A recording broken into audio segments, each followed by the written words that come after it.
анакей. Ой. Таласта жүрөк ушун алган жол кырсыгы видеого түшүп калган. Анда көрүнүп тургандай ак түстөгү автоунаа катуу ылдамдыкта келе жатып, жолдон өтүп бараткандарды учура сүзүп кеткен. Токтоно албай башка да машина менен сүзүшкөн. Маалыматка караганда Кырсык Талас-Тараз суу самыр жолунда номер 5 мектептин алдындагы жөө адамдар өтө турган өтмөктө болгону айтылууда. Ал жерде Hyundai Sonata, Volkswagen Passat жана Audi үлгүсүндөгү учуна кагышып, анын кесепетинен 3 адам каза болгону маалымдалууда. Ал эми азыр кырсыктын себептери канчадан ооруканага түшкөнү такталып жатканы кабарланды. Акыркы сааттагы кабарларды өз убагында билгиңиз келеби? Анда видеого бир дана лайк басып, подписаться деген кнопканы баскандан соң жанындагы коңгурочону сөзсүз түрдө баса кетиңиз. Аялдар жөнүндө маселени айтып тастар, гендерлик тең укуктуулук деп. Биз кыргыздар тарыхтан эчең кылымдардан бери аялдарды жогору коюп келгенбиз. Эч качан эркектерге теңеген эмеспиз. Ошондуктан бизде айтылат. Бейиштин төрү эненин таманында деп, атанын таманында деп кошкон жок эч ким. Ушул аялдарды эркектерге теңейбиз деген идеологияны чыгарып аткан азаматтарды biraz карашыбыз керек. Аял заты бул эне. Дайым эркектерден жогору туруш керек, бир тепкич жогору туруш керек. Эмнеге теңейбиз деп эле кыйналып атабыз. Ассаламу алейкум, урматтуу кыргыз элим, бир туугандарым, кылымдарды карыткан кыргыз дегенде дүнүйө дүңгүрөп турган учур болгон. Ошол кезде биздин рухубуз бекем күчтүү болгон. Себеби өзүбүздүн каада салтыбыз бар, үрп адатыбыз бар, маданиятыбыз бар. Ошол менен айырмаланып келет аз бир туугандар. Кыргызыбыздын өзүбүздүн Кудай таала берген ушундай сонун жерибиз бар. Ушуга суктанып, ушул жерибизге көз артып, ушул тартып алсак деп, ушул жерде биз жашап калсак, ушул мамлекет биздики болсо деп аткан душмандар аябай көп толуп кетти. Мен бүгүн ушул жөнүндө айткым келип атат бир туугандар. Кыргызмын дегендер ушуну бөлүшүп коюңуздар. Кыргыздын душмандары көбөйдү. Кыргыз өзүбүзгө өзүбүз душман болуп, өзүбүздүн жерибизди, элибизди, кадыр баркыбызды билбей атабыз. Кече эгемендүүлүктөн кийин аябай бир жүрөгүм ооруп, бир нерсе айткым келди. Эми мен башка улуттар жөнүндө айткым келет. Себеби дегенде ушул жөнүндө кичине мейлеми улуттар арасындагы бир мындай бир борончу туура эмес нерселерди айтты деп айтышса дагы мен баары бир балким мен эбепке себеп дегендей бир туугандарыма балким айтылган нерсемди бир пайдасы тийип калабы деген нерсе менен айткым келип атат туугандар. Ойлонуп. Урматтуу кыргыз элим, азыркы учурда сиздердин жардамыңыздарга муктаж болуп турган кезибиз. Кызым Альбик Аккоз оорусу менен ооруп, биздин операция өлкө пересадка менен болгону жатат. Кызыма мен өзүм донор болгону жатамын. Ушу кыздын туруп кетишине Аллахтын ыраазычылыгы үчүн жардамыңыздарды, ихсаныңыздарды аябаңыздар. Ушул М-банк мен кызымдын атында Махаббат П деп чыгат. Сбербанк мен өзүмдүн атымда Замира Ч деп чыгат. Коркпой кызымдын атына өч алсаңыздар, мен өзүм көтөрөмүн. Индия мамлекетине барып операция кылып пересадка жасатып келишибизге $40,000 керек болуп жатат. Өзүбүздүн каражатыбыз жетишпегендигине байланыштуу. Мен калайык кыргыз элим сиздерден жардамыңыздарга муктаж болуп отурамын. Кызын басып туруп кетишине жардам бериңиздер. Урматтуу элим, кыргыз калкым, апам мага донор болгону жатат. Сиздерден жардам сураймын. Индия мамлекетине барганы жатам. Чоң суммадагы акча керек болуп атат, каражат $40,000. Ушундай сүйүктүктөр чыгып, аябай кыйналдым. Мен дагы төшөктө жатып кыйналып кеттим. Сиздерден жардамыңызга муктажмын. Жардам берип коюңуздарды өтүнөм. Жашым 22-де. Көрүңүздөрчү.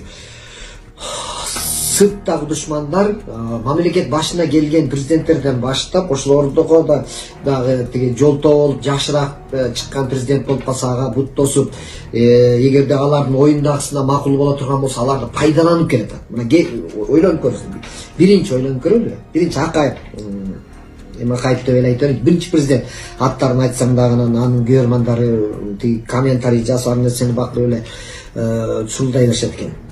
Биринчи президентибиз келгенде кандай болду? Советтер Союзунун учурундагы баардык нерсе менен жакшы колкос сапкос болуп сонун жашап атканбыз. жашап атсагылар арасынан эле бир аксакалдар пайда болду дагы, эптеп баягы напсисин тойгузуш үчүн, дүйнөнү бөлүп алыш үчүн алдап программаларын киргизип, элдерди азыр укмуш жашатабыз, укмуш байып кетет, элдерге өзүнүн мүлкүн бөлүп беребиз деген шылтоо менен эмне кылды? Бүтүн мамлекетти чачыратты. Завод, фабрикалардын баарын бөлмүш болтуруп, өздөрү аларды алды, менчиктештирди, ал жерлерге базарларын салды, торговый центрлердин баарын базып,ээлердин баары бүт ушулар. Ушулардын баарын салды, бөлүп темирди, алюминийди кылып сатты Кытайга, бүт баарын чачыратты. Койлордон эптеп элдерге себелеп бермиш берип коюп, баягы икке сөгүрүткансып андай салып алдап койду дагы. Ошо менен жалпы мамлекеттик мүлктүн баарын, сонун турган нерсенин баарын не кылды? Чачыратып бөлүп ийди. Ошону бөлүп ийген душмандар, ошону бөлүп ийген ички душмандар, аксакалдар азыр дагы уялбай чыгып алып акыл айтып жүрөт. Өзгөчө бирөө. Ушунчалык көргөн сайын жиним келет да, акыл айтып, азыр мынтсе өнүкмөкпүз деп коет. Мамлекеттин баарын чачыратып жүргендер ошолорду. Ошол учурдан баштап Кыргыз эмне болду? Өзүнүн киндигин өзү кечип, өзү жашай турган болуп калды. Кредит алып анан астынан Россияга кетип аткан ушул биринчи президенттин учурунда болду. Андан кийинки президенттер келди. Андан кийин келген президенттер эмне кылды? Завод, фабрика салган жок. Же болбосо азыркы кыйкырып атабыз, свет өчүп атат, анан кийин улам минтип атат, анан азыркы президент минтип деди. Ошол кезден баштап же светинин тогунун зымы алмашпаса, же канализациясы кайра алмашпаса, же жолу салынып баштабаса, талкаланган, саткан болуп эле келатышпайбы? Сырттан акча алып, ошол акчаны эптеп, өздөрүнүн алгандайын ошол акчаны эптеп кутулуш үчүн эмне кылып атат? Сырттын маданиятын алып келип бизге түртүп атпайбы? Кыргыз элди бөлүп жарып атпайбы? Бизге сырткы душмандын кереги жок экен. Бизге жөн эле уруу, жер, трайбализм ушуну эле айтып койсо болот. Жедеп кече күнү деле 31-нде болгон улак тартышта деле көрбөдүк. Улак тартыштын дегеле формасын такыр өзгөртүш керек экен. Улак тартышта азыр жерлерден оштуку, таластыкы деп, эртең таласка барса таластан уруш чыгып, ошко барса оштон, анан көлгө барса көлдөн уруш чыга бербей, андан көрө 80-ден 85-жылга чейинки бардык жети областтан балдарын, 90-дон 95-жылга жети областтын балдарын кылып отуруп, бардык областтан бирден алар команда түзүп туруп ойнотуш керек экен. Ким коргой албай, кимге ким балет эте албай, анан кыйынна балет этип отура бересиң. Бизге бөлүнүштүн кереги жок. Баарын топ команда кылып коюш керек экен. Бизге душмандыкты жөн эле жер болуп калса душман болуп жатып калат экенбиз. Бизде шайлоо күнү дем алыш күндөрүнө туш келет да. Дем алыш күндөрүнө келет. Анан бизде азыр элибизде дем алыш күндөрүн өздөрүнүн мүмкүнчүлүгүнө, өздөрүнүн кызыкчылыгына пайдаланат да. План иштери менен. Бирөөлөр эс алат, бирөөлөр башка жака барат, бирөөлөр конокко кетишет. Ошол негизинде да бул шайлоо учурундагы терс таасири ушул болуп калабы деп мен ойлоп атам да. Ошол дем алыш күндөрүнө шайлоо даталарын койгондугу бир тескери жагын алып келип аткан ушул да, жанагы элдин шайлоого катышкан аздыгынын себеби ушул болуп атат деп ойлойм. Ошондо да мындай бир ойлонуп көрсөңүздөр, жумушчу күнүнө шайлоо күнүн койсок кандай? Элдер ошол жумушка барбай келип шайлоого катышып, андан кийин түштөн кийинби, түшкү тамактануудан кийин жумушка чыкса, же ошол күнү шайлоо күнү деп атайын белгилесек, ошондо ойлойм да, бул элдин катышуусу шайлоого жогорулайт го депчи. Ошол оюңузда кандай деп айтып кетесиз да ушуга?